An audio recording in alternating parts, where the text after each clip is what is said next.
तो फिर इस रिश्ते को पक्का कर दे वसुधा।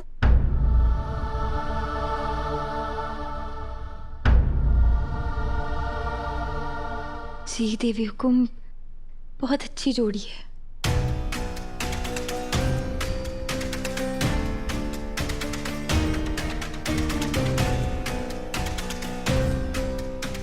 वसुधा,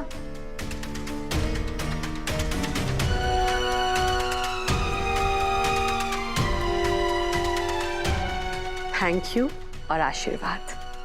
आज तुम्हारी हाँ के साथ हमने तुम्हारे देव सर का रिश्ता पक्का कर दिया।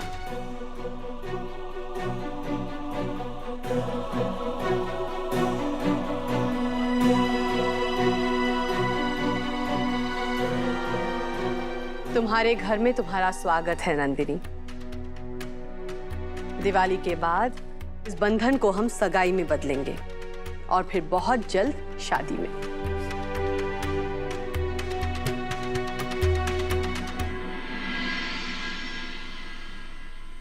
वसु रुको, वसु।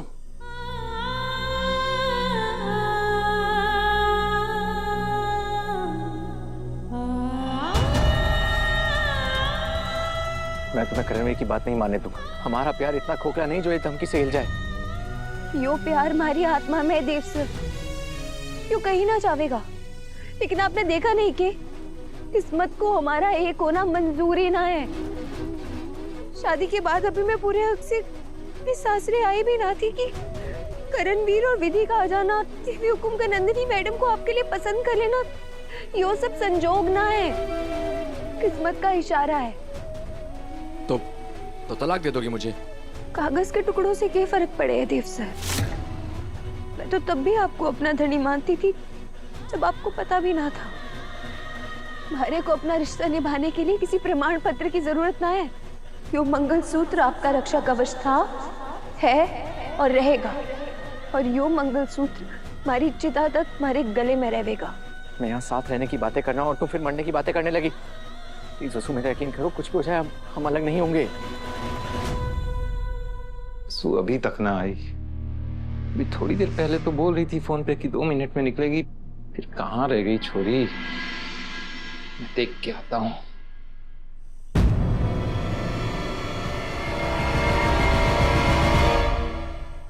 शायद किस्मत में हमारा साथ यही तक लिखा था देव सर।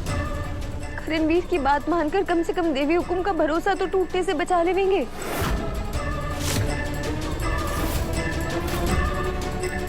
याद कीजिए देव सर, आपने एक बार हमारे से वादा किया था कि जब भी आपको हमारे और देवी हुकुम के बीच में से किसी को चुनना पड़े, आप हमेशा देवी हुकुम ने चुनेंगे। आपके और देवी हुकुम के बीच मैं या हमारा प्यार कभी नहीं आएगा। वचन दीजिए देव सर। मैं वचन देता हूँ। बस यही सोचकर करणवीर की बात मान लीजिए। वसु, प्लीज ऐसा मत करो। मैं मासा को सब बता दूंगा, उन्हें मना लूंगा। प्लीज मेरी बात मान जाओ। मासा मेरे लिए खुद तुम्हें चुनेंगी। मैं देवी हुकुम ने और धोखा नहीं दे सकती देव सर। वसु, हनुमंत काकू दिवाली पर तुम्हारे गृह प्रवेश का इंतजार कर रहे हैं। जब उन्हें तुम्हारे इस तलाक के फैसले के बारे में पता चलेगा तो सोचो उन पे क्या बीतेगी। प्लीज प्लीज ऐसा मत करो, प्लीज।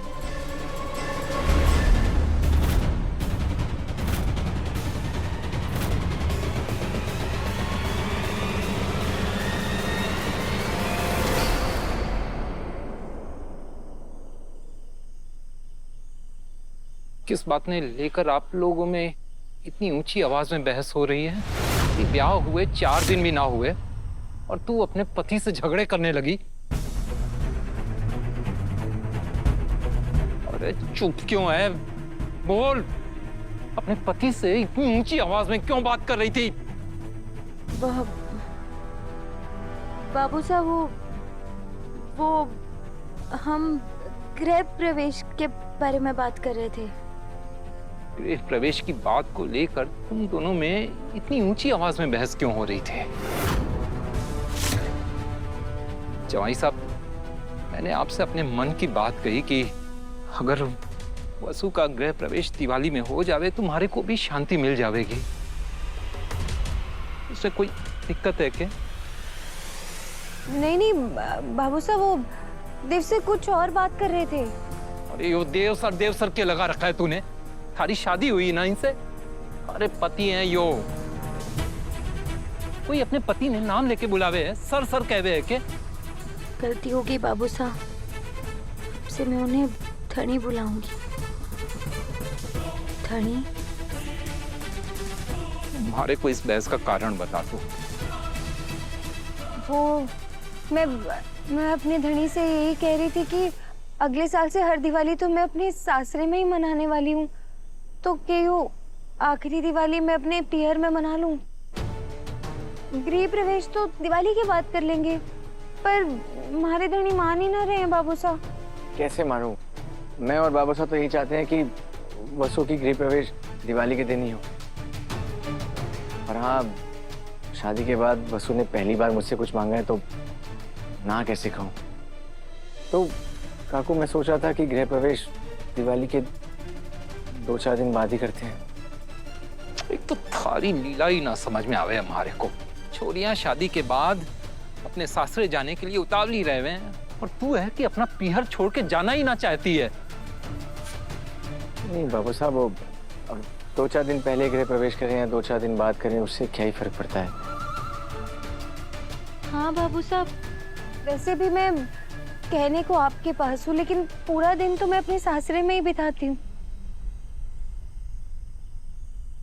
समझ गया मैं, सब हमारी गलती है, हमारे से ही चूक हो गई। पर इतनी बड़ी चूक हमारे से कैसे हो गई? बाबू साहब, किस गलती की बात कर रहे हैं आप? बाबू साहब, बाबू साहब कहाँ जा रहे हैं आप? बाबू साहब, वसु, तुम जाकर देखो क्या हुआ है, प्लीज।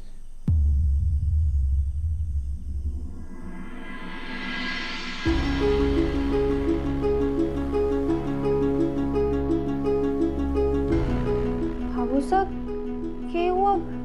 कहाँ जाने की तैयारी कर रहे हैं आप? हमारे से बहुत बड़ी भूल हो गई छोरी, हमारे को माफ कर दे। बाबू साहब, कैसी बातें कर रहे हैं आप? माँ बाप जो भी काम करें उसमें बच्चे की भलाई ही होवे है। लेकिन इस बार भूल हुई है।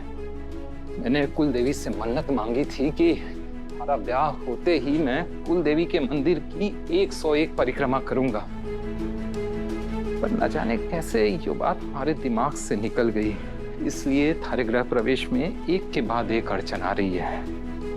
पर अब मैं कल के कल ही जाऊंगा और देवी माँ से माफी मांगकर अपनी मन्नत पूरी करूंगा, फिर देखना कैसे झट से थारा गृह प्रवेश हो जाएगा।